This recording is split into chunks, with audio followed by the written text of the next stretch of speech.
Assalamualaikum warahmatullahi wabarakatuh. Bagaimana kabar kalian hari ini?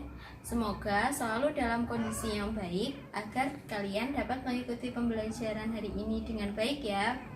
Sebelum memulai pembelajaran, alangkah lebih baiknya kita berdoa menurut agama dan kepercayaan masing-masing. Berdoa dimulai. Berdoa selesai. Hari ini kita akan belajar tema 3, peduli terhadap lingkungan, subtema kedua, keberagaman makhluk hidup di lingkunganku, pembelajaran yang ketiga. Dengan tujuan pembelajaran yang akan dicapai yaitu 1. Siswa mampu mengidentifikasi bagian-bagian hewan dan fungsinya. 2. Siswa mampu membuat laporan tentang bagian-bagian hewan dan fungsinya dalam bentuk diagram Venn. Yang ketiga, siswa mampu membuat daftar pertanyaan persiapan wawancara. Yang keempat, siswa mampu membuat pertanyaan tertulis menggunakan kosakata baku dan kalimat efektif. Dengan tahapan pembelajaran, yang pertama menyimak, mengamati, membaca, mengidentifikasi, dan yang terakhir menulis atau membuat. Sekarang ibu ingin bertanya, siapa yang suka memelihara hewan seperti kucing, kelinci, burung, dan hewan peliharaan lainnya? Nah, dari hewan-hewan tersebut atau dari hewan yang lainnya pasti memiliki bagian tubuh yang terdiri dari kepala, badan, dan anggota tubuh. Sekarang kita akan belajar tentang bagian-bagian hewan beserta fungsinya. Fungsi dari bagian tubuh hewan yang satu dengan yang lainnya itu berbeda. Bagian tubuh hewan yang memiliki fungsi masing-masing sesuai dengan kedudukannya. Misalnya adalah kucing. Bisa diperhatikan gambar yang ada di samping. Bagian tubuh kucing ada mata, telinga, hidung, mulut, perut, kaki, dan juga ekor, yang masing-masing memiliki fungsinya tersendiri. Sekarang kita cari tahu bersama apa fungsi bagian tubuh dari kucing. Yang pertama adalah mata. Mata berguna untuk melihat. Yang kedua telinga. Telinga berguna untuk mendengar. Yang ketiga hidung. Hidung berguna untuk mencium bau. Yang keempat adalah mulut. Mulut berguna untuk makan. Yang kelima adalah perut, yang berguna untuk mengolah makanan. Yang keenam adalah kaki, yang berguna untuk berjalan dan menerkam mangsa. Yang ketujuh adalah ekor, yang berfungsi untuk keseimbangan. Berikut adalah bagian tubuh kucing beserta fungsinya. Dan untuk lebih memahami materi tentang bagian-bagian hewan, mari kita simak bersama video berikut ini. Bagian-bagian tubuh hewan dan fungsinya. Hewan memiliki beberapa bagian tubuh, dan setiap bagian tubuh hewan memiliki fungsi masing-masing. Yang pertama adalah ikan. Bagian tubuh ikan yaitu sisik, berfungsi sebagai pelindung tubuh.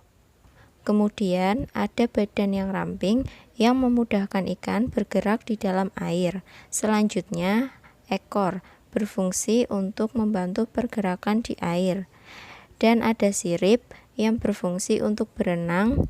Selanjutnya insang yang berfungsi untuk bernafas, dan mata berfungsi untuk melihat lingkungan sekitar. Selanjutnya ada burung. Bagian tubuh burung yang pertama paruh untuk mengambil makanan, mata untuk melihat, badan untuk melindungi tubuh bagian dalam, sayap untuk terbang, ekor untuk mengatur pergerakan saat terbang, cakar untuk mencengkram mangsa dan bertengger di dahan pohon. Kemudian ada laba-laba.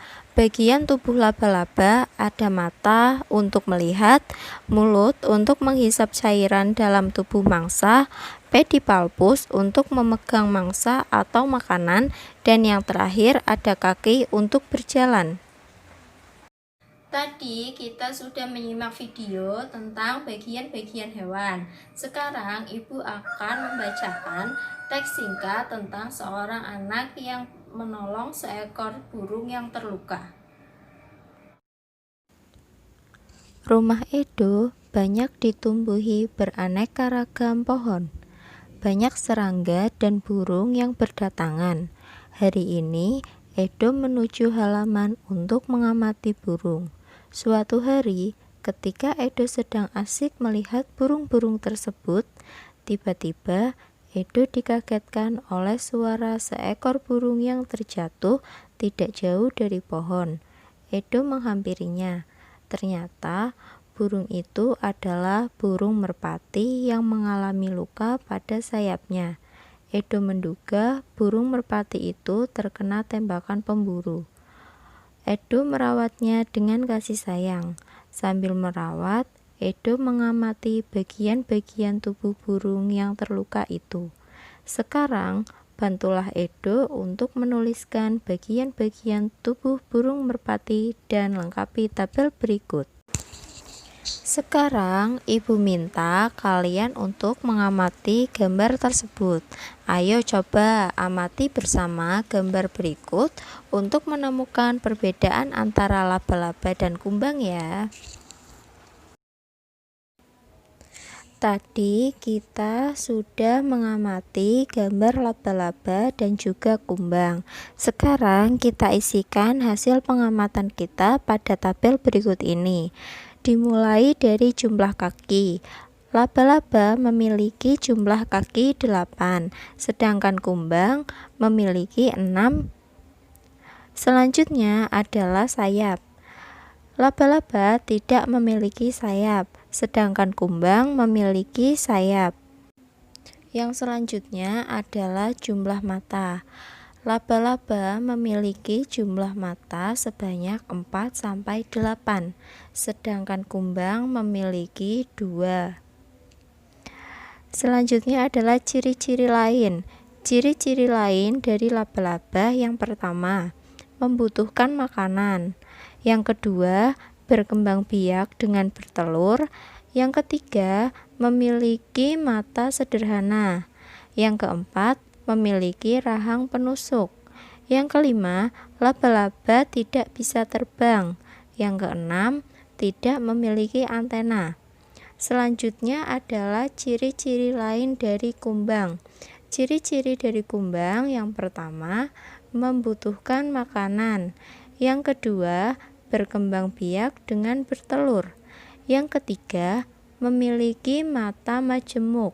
Yang keempat, memiliki rahang pengunyah.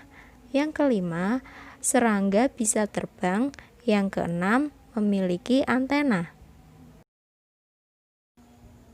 Setelah tadi kita menuliskan hasil pengamatan gambar laba-laba dan kumbang pada tabel, selanjutnya kita akan menampilkan persamaan dan perbedaan antara laba-laba dan kumbang dalam bentuk diagram Venn.